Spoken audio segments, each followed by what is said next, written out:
weddi gis bokku ci wolof moo ko wax Seydina Limaamu Laay alayhi salaatu wasalaam amul nataal waaye gëm nanu ko te gisunu ko moom nag lépp luy nataal wala lu ni mel xamewun ko mi ngi dundoon ci lu tollu ci juróom benn fukki at ak juróom benn te gane si woon àddina ci atum 1843 daldi wuy ji woon boroomam ci atum 1909 woote bi nga xamante ne mi ngi ko jagleloon ci diggante nit ñi ak jinne yi ca atum 1883 la ko defoon boobu nag mu fekkoon ni mi ngi am ñeent fukki at kepp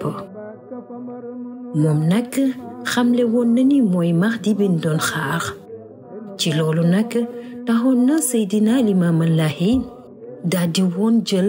xeexam yépp wala sax mission wam yépp jëmale ko ci ñu daldi dellu sunu xel ci sunu boroom waaye tamit daldi xeex ak sunu nafsu bakkan tayit teg na woon li ñu naan justice sociale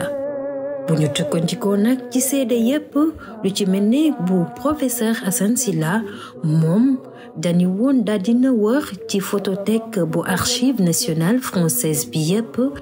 waaye gisu ci lépp lu nga xamante ne rekk dafay méngoog xar kanamu Seydina Limaamu Laay moom nag ci tàmbaleek mission wam mu ngi doon artu ci ñetti at ñetti fan ñetti weer ñetti at ginnaaw ci atum 1887 la njëkk rekk tàmbali gis ñu koy xoxatal maanaam ñi nga xamante ne ñoo fi nekkoon ay tubaab ñu leen doon woowee les colons loolu nag mu def ko premier résistant pacifique ci biir Sénégal mën nañu wax loolu sax taxoon na mu daldi génn biir Yoff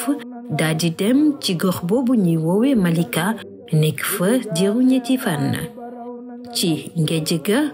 ab gox bu nekk ci biir Malika fa la ko tubaab yi fekk daldi koy jàpp yóbbu ko fële ca Gorée foofu nag mu defoon fa ñetti weer waaye ginnaaw xoxatal yooyu yépp Seydina Limaamu Laay taxul mu ngi doon jàllale mission womba te loolu def na ko ci diiru 20 fukki at ak juróom benn mu nekkoon nag message d'amour bu mu doon véhiculer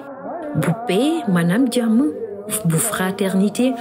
d'équité sociale waaye it tolérance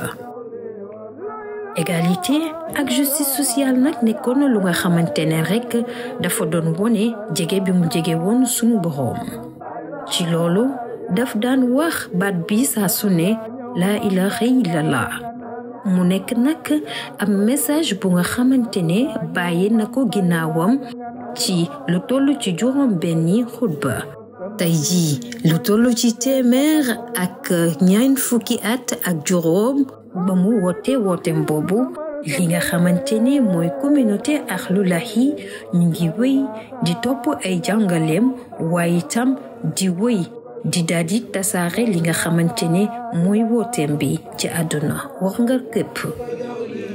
natu gaa ñëw Mame Mbaye Laye nga naan